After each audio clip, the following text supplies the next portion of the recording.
And Iran most recently got it up to 60%. Absolutely no civilian need for that. So that certainly was a negotiating tactic. Thank you very much, everybody. Well, it's not that easy, but it's old technology, developed in the 1940s. There are two paths to a nuclear weapon.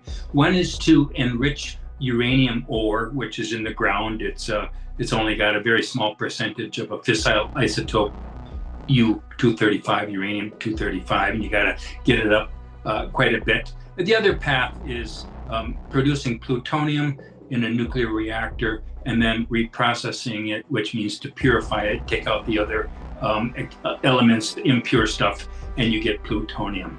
Enriched uranium was the basis of the weapon that was dropped on Hiroshima on August 6, 1945. And plutonium was the basis of the weapon dropped on Nagasaki on the 9th of August, 1945.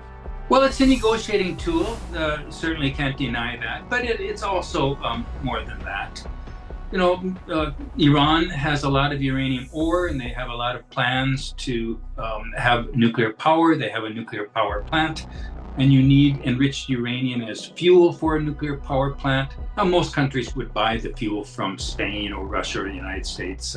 Iran insists they've got to do it themselves because in the past, when they tried to buy enriched uranium fuel, they were denied, and they say they have got to be self-sufficient. But basically, they were producing low enriched uranium, the kind you need to run nuclear power plants at a level of about 3% enriched uranium. But then they jacked it up to 20%. There's conceivably one way that that's useful in peaceful purposes, but mostly, as you say, that was to create negotiating leverage, because once you get to 20%, you're on your way to highly enriched uranium. Get it up to 90, it's weapons grade. And Iran most recently got it up to 60%. Absolutely no civilian need for that. So that certainly was a negotiating tactic, and also getting close in case they decided they needed to build a weapon. They had it pretty close to being able to do so. Yeah, you put your finger on it. That's what Iran is trying to do. Get something that's like the JCPOA, call it JCPOA plus, because Iran is willing to go beyond the limits that they agreed to with Obama. They're even talking about token enrichment for a few years. That's not good enough for Trump because he called Obama's deal the worst deal ever, and has been insisting on, has to be no enrichment.